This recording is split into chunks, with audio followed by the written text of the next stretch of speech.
ಅನುದಿನದ ಆಹಾರ ಜೂನ್ 29 ಸೋಮವಾರ. ನಾನಾದರೋ ಉಳದಂಥವನೇ. ಕೀರ್ತನೆ 22 6ನೇ ವಚನ. ನಾನಾದರೋ ಉಳದಂಥವನೇ ಹೊರತು ಮನುಷ್ಯನಲ್ಲ. ಮನುಷ್ಯರಿಂದ ನಿಂದಿಸಲ್ಪಟ್ಟು ಜನರಿಂದ ತಿರಸ್ಕಾರ ಹೊಂದಿದ್ದೇನೆ. ಅನೇಕ ದೇವಜನರು ದೇವರ ಮುಂದೆ ತಮ್ಮನ್ನು ತಗ್ಗಿಸಿಕೊಂಡಾಗ ತಮ್ಮನ್ನ ಉಳಗಲು, ಕೀಟಗಳು, ಧೂಳು, ಅಯೋಗ್ಯರು, ಅತ್ಯಲ್ಪರು ಮತ್ತು ಅಕಾಲಿಕವಾಗಿ ಹುಟ್ಟಿದವರೆಂದು ಕರೆದುಕೊಂಡರು.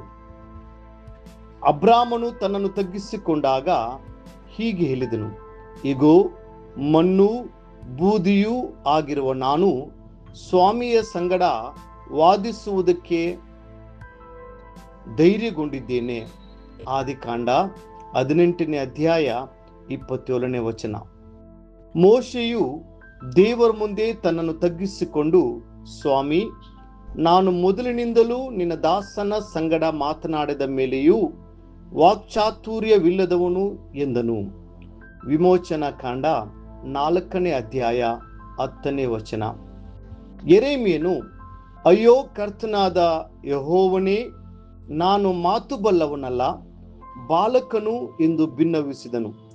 ಆಗ ಯೆಹೋವನು ನನಗೆ, ಬಾಲಕನೆನ್ನಬೇಡ, ಯಾರ ಬಳಿಗೆ ನಿನ್ನನ್ನು ಕಲಿಸುತ್ತೇನೋ ಅವರೆಲ್ಲರ ಬಳಿಗೆ ಹೋಗೇ ಹೋಗುವೆ.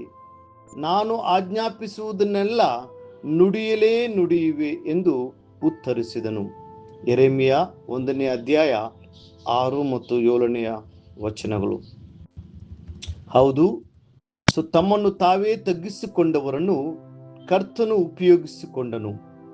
ದೇವರು ಒಂದು ಸಾಮಾನ್ಯ ಹುಳುವನ್ನು ಸಹ ತನ್ನ ಆಯುಧವನ್ನಾಗಿ ಬಳಸಿಕೊಳ್ಳಲು ಶಕ್ತನಾಗಿದ್ದಾನೆ.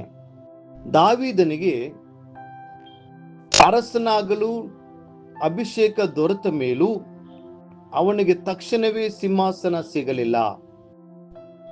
ಸೌಲನು ಅವನನ್ನು ಬೆಟ್ಟಗಳಲ್ಲಿ ಕೌಜುಗ ಅಕ್ಕಿಯನ್ನು ಬೇಟೆಯಾಡುವಂತೆ ಬೆನ್ನಟ್ಟಿದನು.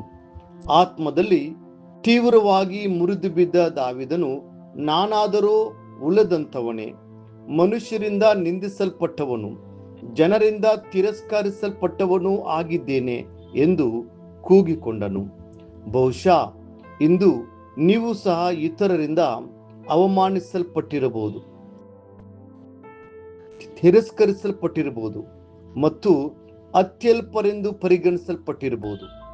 ನಿಮ್ಮನ್ನು ಪ್ರೀತಿಸಲು ಯಾರೂ ಇಲ್ಲ ಎಂದು ನಿಮಗೆ ಅನಿಸಬಹುದು. ಆದರೆ ನಿಮ್ಮನ್ನು ನಿಜವಾಗಿ ಪ್ರೀತಿಸುವ ಒಬ್ಬರಿದ್ದಾರೆ. ನಿಮ್ಮ ಮೇಲಿನ ಪ್ರೀತಿಗೋಸ್ಕರ ಆ ಪರಲೋಕವನ್ನ ಬಿಟ್ಟು ಈ ಭೂಮಿಗೆ ಇಳಿದು ಬಂದ ನಮ್ಮ ಕರ್ತನೂ ರಕ್ಷಕನೂ ಆದ ಯೇಸು ಕ್ರಿಸ್ತನೇ ಆತನು. ಒಂದು ಎರೆಹುಳುವನ್ನು ಯೋಚಿಸಿ ನೋಡಿರಿ. ಅದರ ಸ್ಥಿತಿ ಎಷ್ಟು ದಯನೀಯವಾಗಿದೆ. ಅದು ಅಕ್ಕಿಯಂತೆ ಮುಕ್ತವಾಗಿ ಆಕಾಶದಲ್ಲಿ ಹಾರಲಾರದು, ಕಾಡಿನ ಪ್ರಾಣಿಗಳಂತೆ ಓಡಲಾರದು. ದೇವರ ಸೃಷ್ಟಿಗಳಲ್ಲಿ ಬಲಿಷ್ಠವಾದ ಆನೆಯು ತನ್ನ ಸೊಂಡಿಲನ್ನು ಎತ್ತಿ ಆ ಸುಂದರವಾದ ದಂತಗಳನ್ನು ಪ್ರದರ್ಶಿಸುತ್ತಾ ಗಂಭೀರವಾಗಿ ನಡೆಯುತ್ತವೆ. ಹಾಗೂ ಸಿಂಹಗಳು ಬಲ ಮತ್ತು ಘನತೆಯಿಂದ ಧೈರ್ಯವಾಗಿ ನಿಲ್ಲುತ್ತವೆ. ಆದರೆ ಹುಳು ಎಷ್ಟು ಅಸಹಾಯಕವಾಗಿ ಕಾಣುತ್ತದೆ. ಅದು ಇತರ ಜೀವಿಗಳಂತೆ ನೆಟ್ಟಗೆ ನಡೆಯಲು ಆಗದು. ಅದು ನೆಲದ ಮೇಲೆ ತೆವಳುತ್ತಾ ಹೋಗುವಾಗ ದಾರಿಯಲ್ಲಿ ಹೋಗುವವರ ಪಾದಗಳ ಕೆಳಗೆ ಸಿಕ್ಕಿ ನುಜ್ಜುಗುಜ್ಜಾಗುತ್ತದೆ. ಅದಕ್ಕೆ ಕೂಗಾಡಲು ಧ್ವನಿ ಸಹ ಇರುವುದಿಲ್ಲ. ನಾವು ಹುಳುಗಳಂತೆಯೇ ಅನಿಸಿಕೊಂಡರೂ ಕರ್ತನು ನಮ್ಮನ್ನು ಪರಾಮರ್ಶಿಸುತ್ತಾನೆ. ಪೇತ್ರನು ಹೀಗೆ ಹೇಳುತ್ತಾನೆ, ನಿಮ್ಮ ಚಿಂತೆಯನ್ನೆಲ್ಲ ಆತನ ಮೇಲೆ ಹಾಕಿರಿ, ಆತನು ನಿಮಗೋಸ್ಕರ ಚಿಂತಿಸುತ್ತಾನೆ.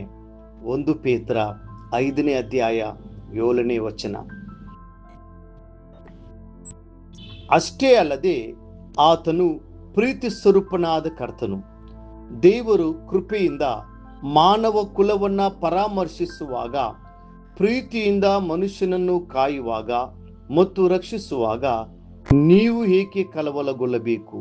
ನೀವು ಏಕೆ ಅಳಬೇಕು?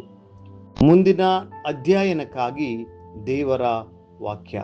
ಇಗೋ, ಇದು ಚಿಯೋನ್, ಯಾರಿಗೂ ಬೇಡವಾಗಿರುವ ನಗರಿ ಎಂದು ಜನರು ಹೇಳಿ ನಿನ್ನನ್ನು ಭ್ರಷ್ಟಲೆಂದದ್ದನ್ನು ನಾನು ಸಹಿಸಲಾರದೆ ನಿನಗೆ ಗುಣಪಡಿಸಿ ನಿನ್ನ ಬಾಸುಂಡೆಗಳನ್ನು ವಾಸಿ ಮಾಡುವೆನು. ಯೆರೆಮೀಯ 30ನೇ ಅಧ್ಯಾಯ 17ನೇ ವಚನ. ಈ ದಿನ ಓದುವ ದೇವರ ವಾಕ್ಯ.